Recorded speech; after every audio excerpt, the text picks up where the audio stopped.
자, 이제 처음 들으신 분들이 계실 것 같아요. 잘 들어요. 여기가 헷갈려요. 잘못 들으면. 그리고 자꾸 질문도 하는 분이 계신데, 이제 문서를 우리가 만들어요. 이게 공문서니까 그냥 단순한 문서가 아닌 거잖아요. 공문서 만들어지면 반드시 그는 이제 공공 기록물이 돼갖고 등록을 시켜야 되는데, 이 등록이라는 건 번호를 붙인다는 말이 의미가 되는 거예요. 그런데 우리가 이제 공문서에 번호를 붙이는 방식이 세 가지가 있어요. 보면.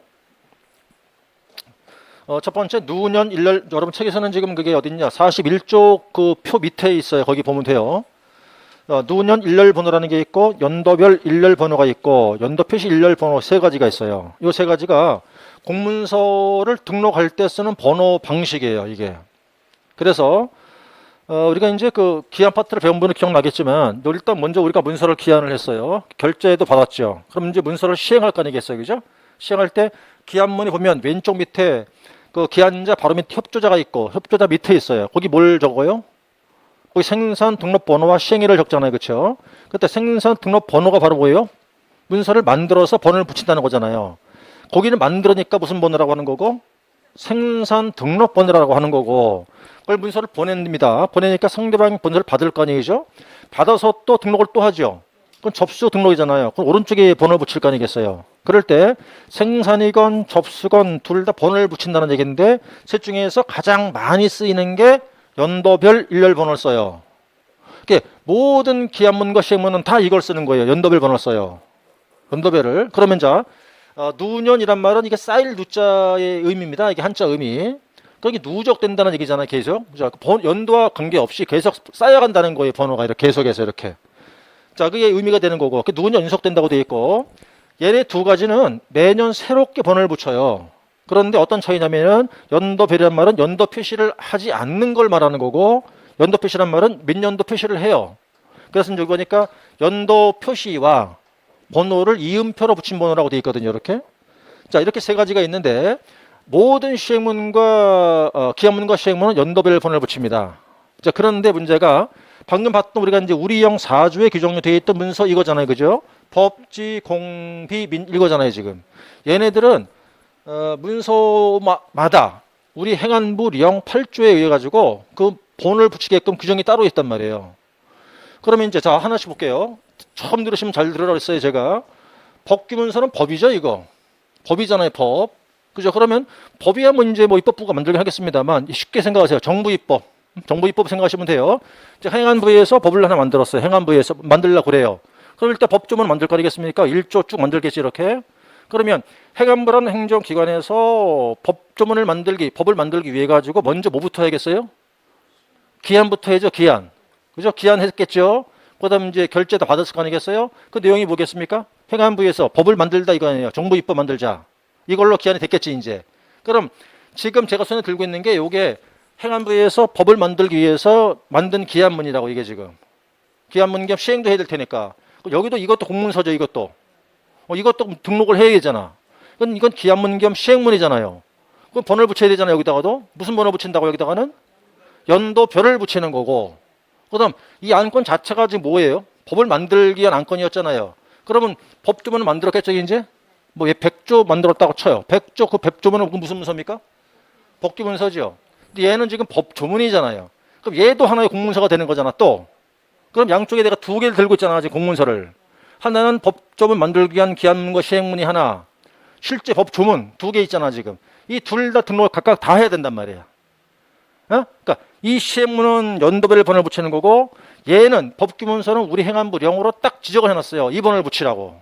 무슨 번호 붙이랍니까? 누년 번호를 붙이라는 거예요. 그 다음 얘는 법이니까 1조, 2조 그 뜻이지. 그러니까 뭐예요? 그건 조문 형식이라는 소리잖아. 1조, 2조, 3조 그 조. 그렇게 만들려고 그랬고 누년 번호를 쓰기로 했죠. 이것이 봐요. 법률 1234호 이렇게 되는 거죠. 요게. 자, 하나는 됐고. 그 다음 두 번째는 그럼 이제 찝어보시란 말이에요. 자, 공부했던 거 기억날 거예요. 지금 이 누년 번호를 쓰는 게 여기도 있고 여기도 있죠. 그럼 어떤 게 있어요? 법훈예잖아 지금. 법훈예. 그죠? 법훈예 같은 경우는 얘들도 보니까 훈령과 예규는 거의 성격상 법규와 비슷한 거란 말이에요. 그게. 성격상. 그러니까 뭐예요? 조문 형식이잖아요. 이것도. 그 어쨌든 이제 이렇게 해서 끌어내버리면 그럼 누년 번호를 쓰는 거는 법규, 훈령, 예규가 되는 거고 이건 외워야 되고 예? 외워야 된다고 이거는. 그 다음에 두 번째는 연도가 바뀔 때마다 새로 번호를 붙여야 돼요. 근데 그게 이제 연도 표시를 할 수도 있고 안 할 수도 있는 거거든. 그러면 둘 중에 보니까 자 연도별 일렬 번호라는 거는 연도 표시 안 하는 거잖아요. 그죠? 그럼 찾아보세요. 여기도 어디 있어요? 여기 있죠? 그죠? 어디 있습니까? 여기 오니까 여기도 있잖아요 지금. 그죠? 그래서 그럼 일일 명령과 회보잖아 일반 문서에서. 그러면 지금 자 일단 어쨌든 그럼 펴놓고 할게요. 그럼 일일 명령과 회보 같은 경우는 회보는 무슨 문서에 들어가죠? 일반 문서에 들어갑니다. 그럼 연도별을 쓰는 것이고 그 다음에 이제 연도 표시 일렬 번호를 쓰는 거는 여기 찾아볼까요 한번? 어디 있습니까? 여기도 있고 여기 있죠. 그래 그러니까 이제 한 자씩만 따보면 G09 이렇게 되는 거잖아요. 이건 지시고 이제 공고문서니까. 자 일단 이걸 외우고 그러면 자 여기서 볼게요. 민원문서는 무슨 번호를 붙이죠? 민원문서 우리가 배웠던 거니까 법지, 공비, 민, 일에서 6가지잖아요. 그럼 몇 개죠? 하나, 둘, 셋, 넷, 다섯, 6개? 근데 민원문서 할 때 무슨 번호 붙여야 돼요? 에? 찾아봐요. 여기 있잖아. 여기. 에? 여기 있잖아. 민원문서 있잖아요. 무슨 번호 붙이라고 어디 있어요? 생산 등록번호 또는 무슨 번호? 접수 등록번호. 응? 그 다음 보고서는?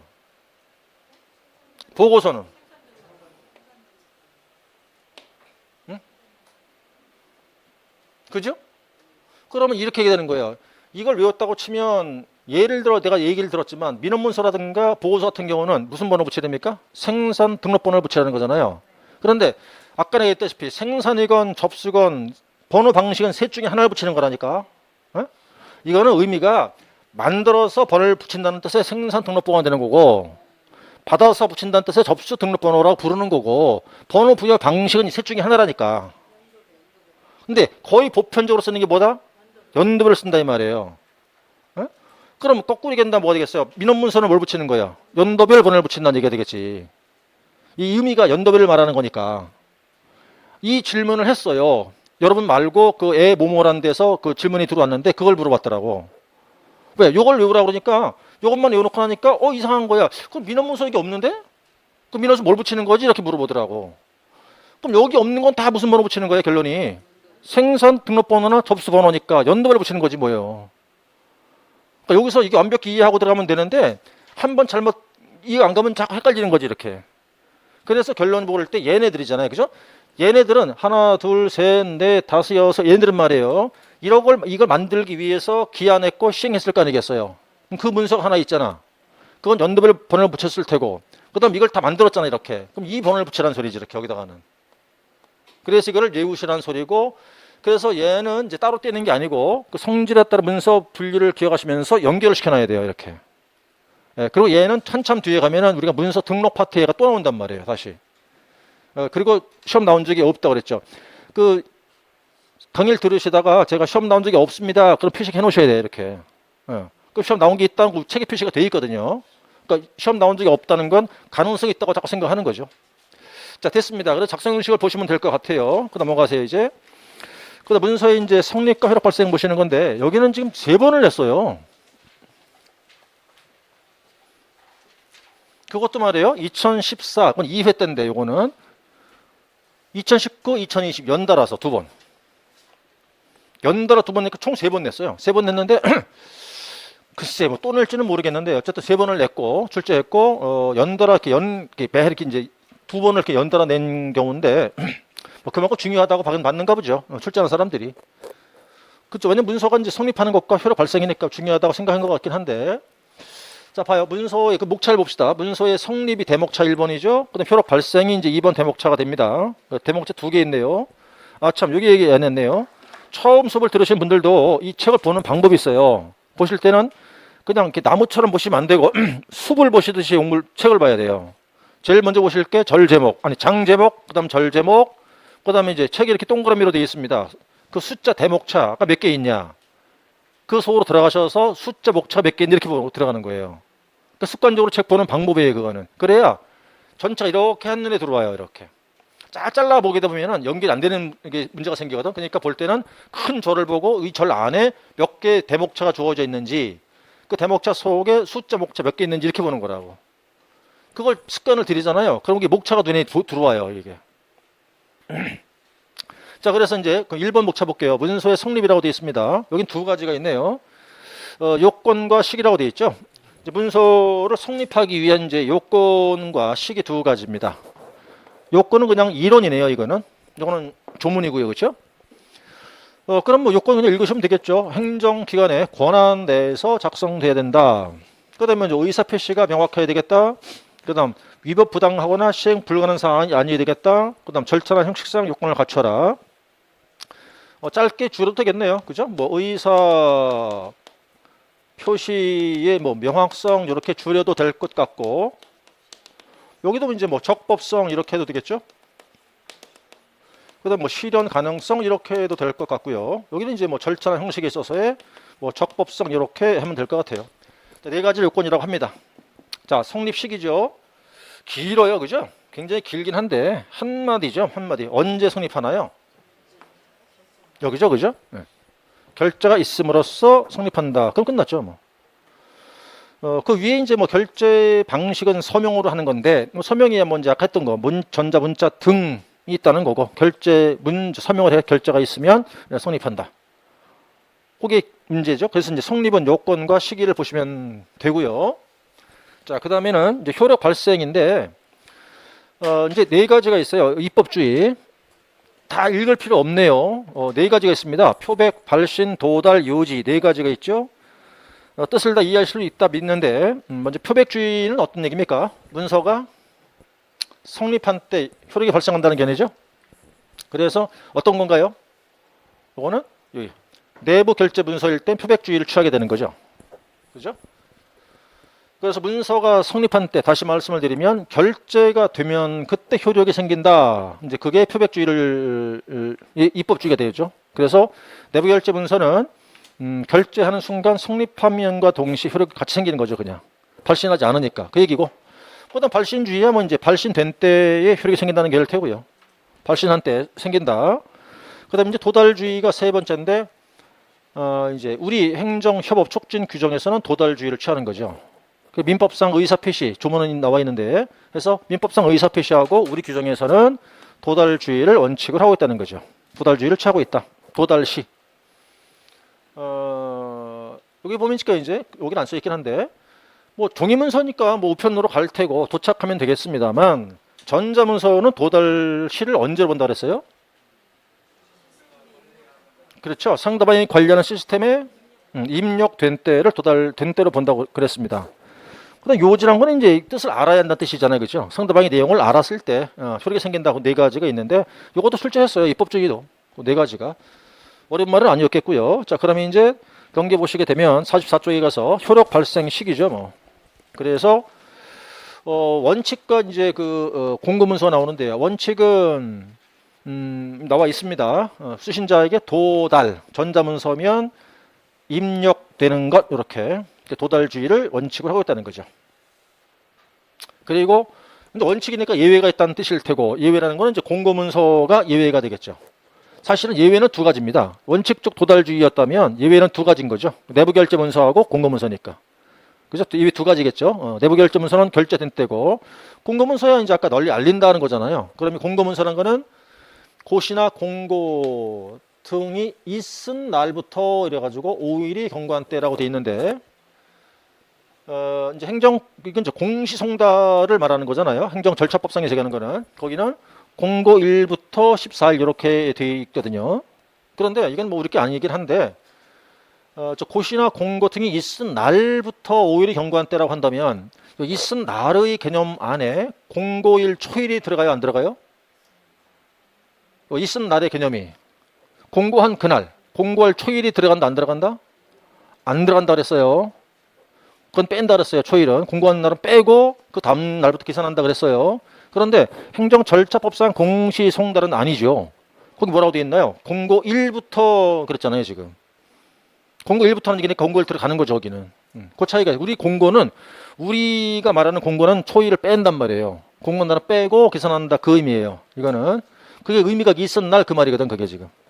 그래서 초일 뺀다고 생각하시면 돼서, 그게 이제 원칙과 예외 이렇게 생각하시면 되죠. 그래서 여기까지가 이제 문서의 효력 발생 시기까지 본 것이었겠고, 그 다음 45쪽에 보시면 제 6절에서 작성 일반 사항이 나오는데, 여기는 뭐 나중에 보기로 하고, 자, 그러면,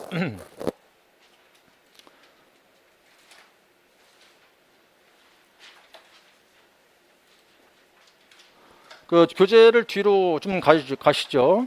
가서, 109쪽 가십니다.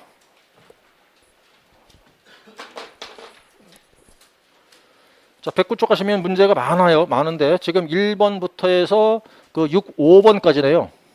1번 지문서부터 5번 지문까지. 1번 지문 공문서의 개념, 2번 문서의 종류, 3번 기능 필요성 처리 원칙, 3번 성질에 따른 문서의 분류, 5번 효력 발생 시기까지. 5개 예상 지문이에요. 5개. 자, 그래서 이제 하나하나씩 그 목차를 좀 정리를 해 보지요.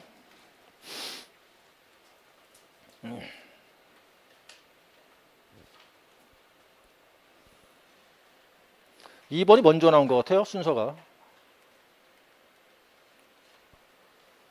자, 이거부터 먼저 볼게요. 순서가 좀 바뀌긴 했는데, 어쨌든 1번 지문이에요. 1번 지문이 공문서의 개념이죠.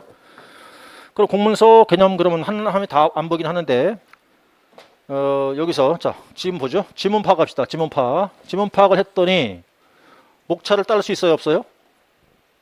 없어. 이거 파악 목차 모르잖아, 지금. 그죠? 근데 이렇게 써 있다 보니까, 목차를 몇 개 나올지 모르잖아, 지금. 그 미리 우리가 숙지가 돼야 되지, 그러니까. 그럼 대목차 몇 개 나와야 돼? 이 지문에서. 제가 일부러 문서 개념 뺐어요. 지금 제가 지문 자체가 뭐라 물었으니까 공문서라 물었으니까 문서 개념 빼버렸다고 아예.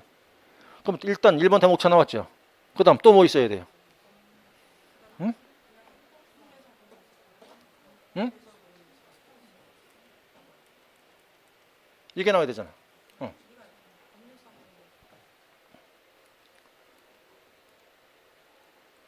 아, 이게 어떻게 된 게 편지가 이상하게 됐다 이거.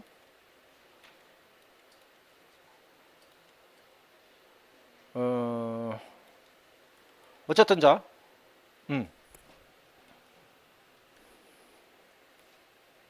자, 일단 그러면 첫 번째 이거였고 두 번째가 뭐 나와야 되겠어요? 그러면 두 번째가 법률상 공문서겠죠.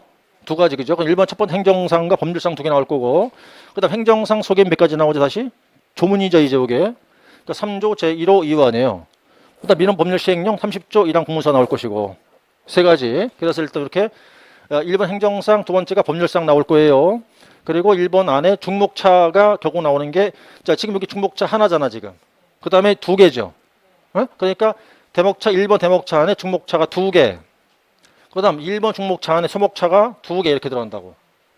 이렇게. 자, 그러면 이제 행정상 공문서가 뭐냐? 그러면 이게 키워드가 되겠죠? 그렇죠? 행정기관에서 공무원이 뭐요? 직무상 작성, 처리, 접수한 문서. 이게 키워드예요. 그럼 그걸 보니까 이제 중목차가 1, 2, 2개 나오는데, 여기는 규정 3조, 요건 민원법률 시행령 30조 제1항.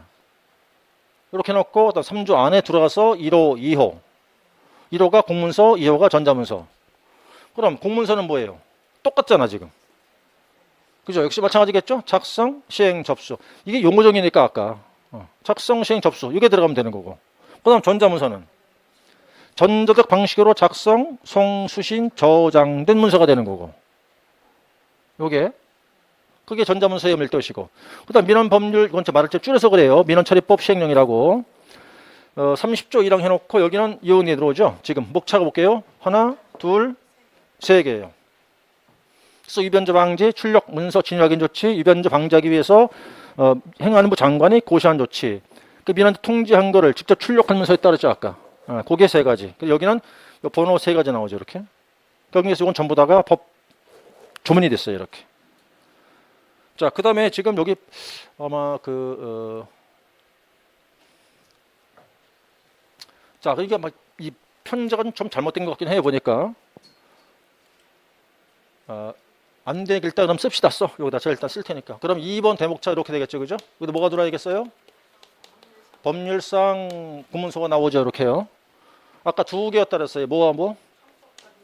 형법상 공문서라는 게 있고 민사소송법상 공문서가 있었죠. 묶으면 돼요. 공통이니까. 이건 누가? 공무원이. 둘 다 똑같아요. 둘 다 공무원이 직무상 작성된 문서 이러면 그건 키워드가 끝나는 거예요. 이건. 그래서 둘 다 뭐의 문제라 그랬어요? 아까? 증거 능력 여부의 문제였다고 그랬잖아요. 이러면 끝난 거라고 이게. 자, 그래서 요거는 시험 나온 적이 없으니까 여기 조문을 좀 기억하시면 되는 상황이고 이게 이제 1번 지문에 대한 목차예요. 그래서 정리합시다. 1번 지문에는요. 행정상, 법률상 두 개가 있고 그다음에 1번 대목차 안에 조목차가 두 개 있어요. 조문으로 되어 있어요. 그죠? 이제 조문이니까 3조 1호 2호 있고 그다음 2번은 뭐 이제 법률상이니까 두 개만 집어넣으면 돼요. 여기는 목차를 따도 되고 안 따도 관계없어요. 여기는 그냥 한 줄로 해도 돼요. 여기는 그냥 한 줄로. 목차 안 따고 그냥 한 줄로 할 수도 있어. 그래서 이쪽에 1번 지문에 대한 목차를 정리하시면 돼요. 자, 그러면 돌아가서 이제 2번의 문제가 되겠죠. 지금 이제 문제가 2번의 문서 종류예요. 종류인데 여기는 일단 이제 작성 주체, 유통 대상 그리고 세 번째 뭐죠 아까? 성질이죠. 그죠? 그래요. 그럼 이제 뒤에 하면 있을 거란 말이에요. 어쨌든 그러면 근데 여기도 마찬가지예요. 이 지문 파악을 해보니까 문서 종류만 보면 목차를 모르겠잖아 지금. 그래서 여기는 목차가 몇 개 나온다? 하나. 그 다음에 두 개. 자, 그리고 여기 있을 거예요. 여기 있는데 이렇게 나온다고 세 번째가. 성질로. 그래서 2번 지문에는 대목차가 세 개야 되죠. 종류를 물었으니까 작성 주체, 유통 대상, 문서의 성질. 세 개 대목차가 나와야 되고 그럼 돌아가서 이제 1번 대목차부터 보면 자, 작성 주체니까 공문서와 사문서 아니에요. 그럼 또 나와요. 계속 반복돼 나오죠. 공문서가 뭐라고요 이게? 작성, 시행, 접수한 거라니까요. 그 다음 사문서는 뭡니까? 개인이 사적 목적을 갖고 작성된 문서예요. 좀 길게 쓴다 그러면 단 행정기관에 제출 접수된 것은 공문서로 취급한다 이거잖아요. 이미 해설할 수 없다 이렇게 되는 거잖아요. 그죠? 두 가지. 유통 대상인데 자, 비유통문서와 유통문서 있죠. 비유통문서를 다른 말로 뭐라고 그런다고요? 그럼 유통 대상이니까 여기 주목차 몇 개? 하나, 둘, 세 개. 이게 하나, 두 개, 세 개. 그러니까 이게 개수가 기억이 안 나면 막 당황해. 여기 몇 개 있는데? 몇 개 썼지? 이렇게 된다고. 그러니까 처음부터 목차를 개수를 외우는 거지. 그 목차를 외우라는 게 먼저 개수부터 외우고 목차명을 외우는 거야. 그래야 안 잊어먹거든. 그 2번 지문 안에서 볼 때 대목차가 여기 세 개 나온다. 하나, 주체, 유통, 성질 세 개. 그 다음 1번 대목차 안에 중목차 두 개. 2번 대목차 안에 중목차가 하나, 둘, 세 개. 그러니까 이 개수가 먼저 기억이 나야 당황을 안 한다고. 근데 쓰려고 하니까 개수가 기억이 안 나네? 그럼 막 순간 이제 당황하는 거지, 이제. 기억이 안 나니까. 어쨌든, 자, 그래서, 자, 내용 보면, 자, 아까 했어요, 제가. 그죠? 이건 뭐 쓸 게 없었고. 자, 비유통문서 그럴 때 4개 요구를 했었잖아요. 계획 수립, 처리 방침의 결정, 업무 보고, 소관사항 검토. 4개. 그래서 수립, 결정, 보고, 검토. 하기 위해서 만드는 문서를 비유통문서라고 그래요. 그 다음에 이제 유통문서라고 하는 건, 이제 대내문서가 있고 대외문서가 있죠. 대내문서라는 건 뭡니까, 이거는? 보조기관 간 유통문서를 말하고, 대외문서라는 거는 타 기관이나 일반 국민한테 수발신되는 문서 그랬어요. 그 다음 세 번째는요, 행정기관장이나 행정기관의 명의로 발신, 그 명의로 수신, 그 문서를 같은 문서라고 얘기를 하죠. 그 다음에 이제 세 번째가 성질에 따른 문서라고 된 건데, 자, 성질 그러면 여기는 뭐가 있어요? 이거죠. 법지, 공비, 민일이잖아. 그죠? 아까 법규, 지시, 공고, 비치, 민원, 일반. 지시문서 안에 다시 훈지, 예일이 있고 공고문서 안에 다시 고시와 공고가 있고. 자, 그랬었는데 법규문서는 무슨 문서? 그대로 하면 돼. 법규상 규정문서예요. 그래서 헌법부터 해갖고 조례와 규칙까지. 그 다음 지시문서라는 거는 일정 사항을 지시하는 문서이고 그 속에 훈지, 예일, 훈령이 뭐고 장기간 일반적인 상황을 지시하는 거고, 그 다음 지시문서는 직권이나 혹은 문의에 의해서 개별적이면서 구체적인 사항을 지시하는 거고, 그 다음 예규라는 건 어떤 통일성을 기하기 위해서 반복적인 업무에 대해서 처리 기준을 제시해 주는 거고, 일 명령에 일 업무 문서일 테니까. 그 다음 이제 공고문서는 그 속에 고시와 공고, 그러니까 알림 문서였다고 그랬어요. 그죠? 일반한테 알린다고 그랬어요. 고시는 뭘 알린다 그랬어요? 법령이 정한 사항을. 공고는 일정한 사항을. 효력 지속의 고시라는 거는 개폐 없는 한 계속 지속되는 것이고, 그다음 공고문서라는 것은 일시적 효과 갖고 있는 건 공고문서였고, 나머지 이제 뭐 비치해 두는 것 등이었었죠. 뭐 일반 민원문서야 뭐 민원인의 특정 행위를 요구할 때는 문서였겠고, 여기까지 세 가지가 문서 종류예요. 세 가지. 자, 그다음 이제 세 번째 문제가 문서의 기능 필요성 원칙이 나오죠. 문서의 필요성과 기능이라고 써 있습니다. 이제 어차피 저는 지금 목차를 좀 줄였어요. 그냥 처리 원칙 빼버렸어요. 그냥 필요성과 기능이에요. 자, 목차. 그다음 여기는 지금 보니까 목차를 따를 수 있네. 그죠? 필요성 하나, 기능 둘 이렇게. 그래서 대목차 2개 나왔고, 처리 원칙은 제가 빼버렸어요. 아예. 그러면 이제 1번 목차는 필요성이니까 이 속에 나와야겠죠. 다시. 이렇게 나올 거 아니겠어요. 그죠? 그게 복대 증절 보야. 복자가 뭐예요?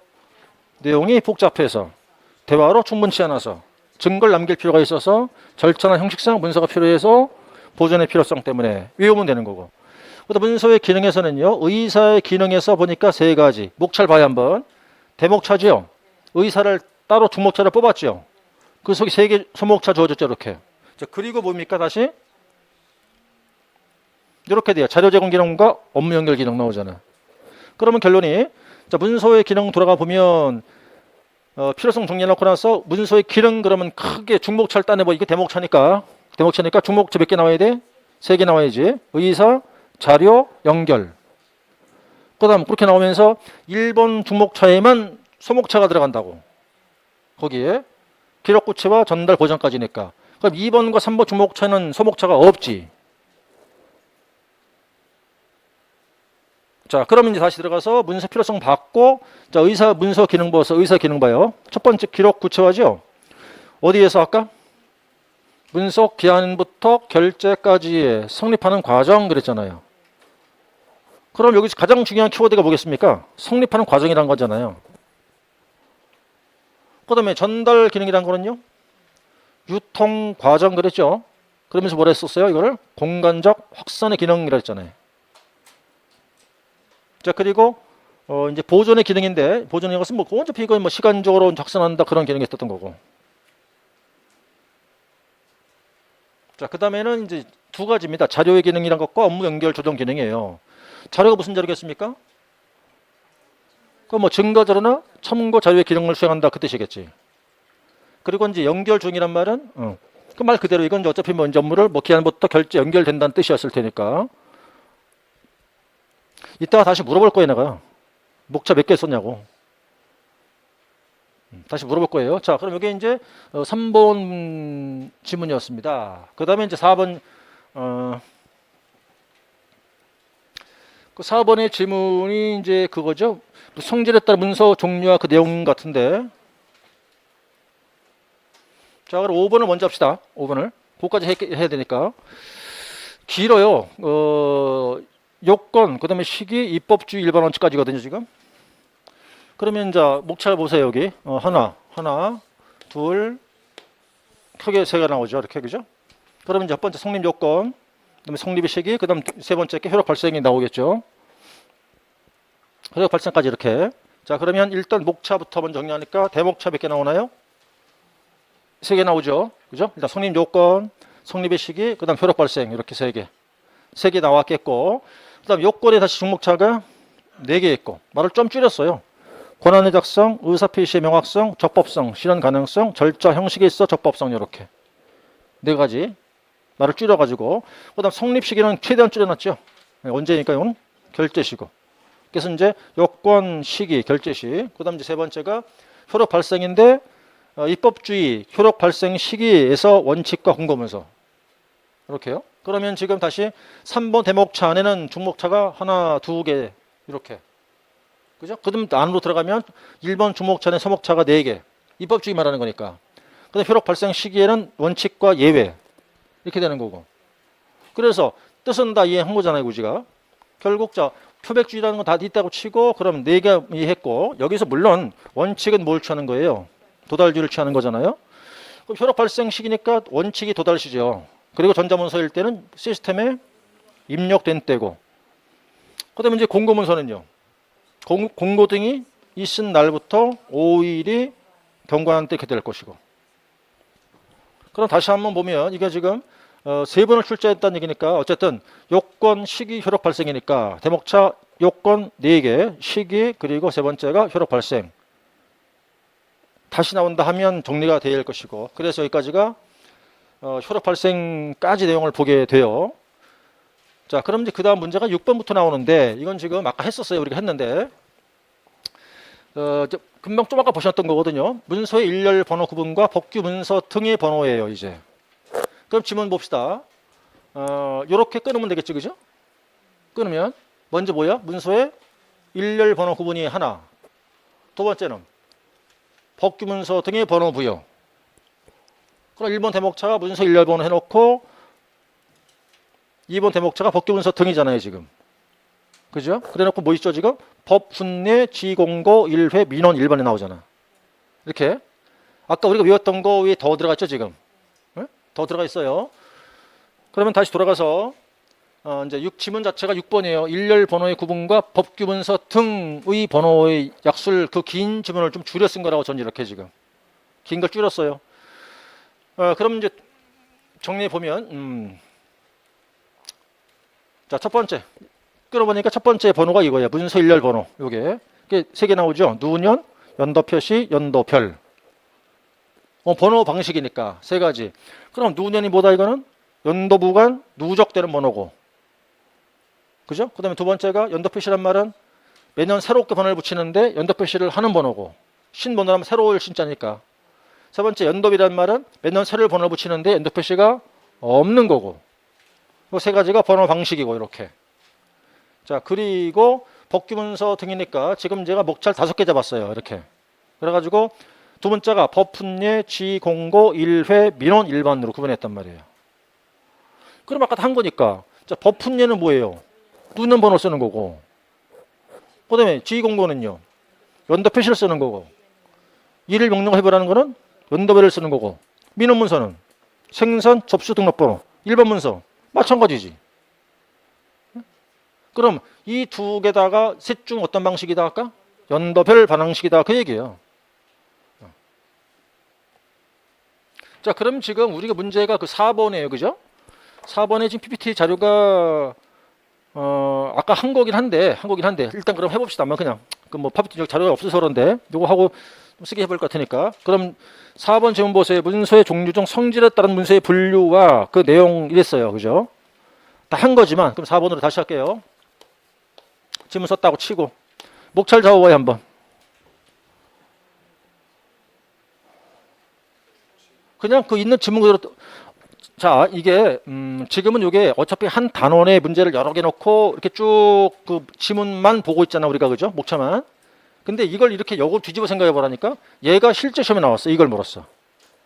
실제 이걸 물었다고. 그러면 자, 해봐. 여러분들이 해보라고. 이게 이제 그냥 단원 문제가 아니라 시험에 갔더니 이걸 딱 물었던 거야. 약술 문제로 하나. 그럼 1번 목차, 이건 약술이니까 숫자하면 되겠죠? 1번이 뭐가 나와야 돼요? 네?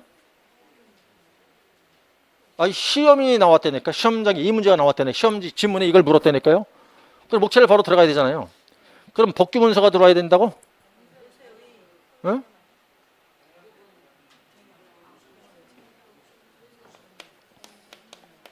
이게 들어와야지. 이게 1번으로. 그러면 지문을 내 쓸게요. 그러면 이렇게. 자, 문서에 예를 들어서 뭐 종류 중 뭐 규정 이제 4조 명시된 문서를 써라. 이게 예를 들어 지문이라고 치면 에? 그럼 지문이 뭘 물어요? 우리 규정 4조에 있는 문서를 써라 이렇게 묻는 거잖아요, 지금. 그럼 이 지문 봐봐요. 여기 개념 쓰란 말 있어 없어? 없잖아요. 근데 이거는 기본으로 바닥으로 까는 거 아니에요. 예? 그러니까 지문만 보고 지문만 따내면 안 되고 아까 내가 하나 예를 들어서 기한을 물어요. 만약에 자 문서의 기한문을 사용해서 기한하는 기한의 종류를 써라. 예를 들어서 이렇게 물었다 그러면 지금 지문은 뭘 물었어요? 기한문 사용 기한 종류를 쓰라고 물은 거잖아. 그럼 바로 1반부터 나가면 되냐고. 안 된다고 그거는. 예? 어떻게 된다고 먼저? 기한의 의의부터 들어가 있어 이렇게 해야지. 그러니까 이런 거를 뭐라고 그러는 거예요? 기본적으로 당연히 쓸 것이란 소리란 말이에요. 기본으로 깔아두는 거고. 그러니까 1번은 항상 의, 서설 개념인 거야. 예? 1번 모든 과목의 1번의 목차 개념은 1번의 목차는 의, 서설 개념이라니까? 그건 기본으로 쓰고 들어가는 거지 무조건. 근데 지금 여기는 안 쓰는 이유가 계속 같은 단어를 하고 있는 거니까 안 하는 거고. 그럼 이제 공문서 개념 정리해봐요. 오늘 수십 번 했어 이거. 행정기관 공무원이 뭐야? 작성, 시행, 접수한 모든 문서 아니에요. 그죠? 근데 시행 안 해 보였어요. 시행 단어 뭐 처리라고 하잖아. 거기 뭐 테이프, 녹음, 뭐 슬라이드, 전자, 문서 등등 특수 매체 기록 펌이라고 되어 있다고요. 자, 그다음에 이제 2번 이렇게 들어가겠죠, 그죠? 목차명 대봐요 한번. 이 대목차명을 뭐로 잡을 거야?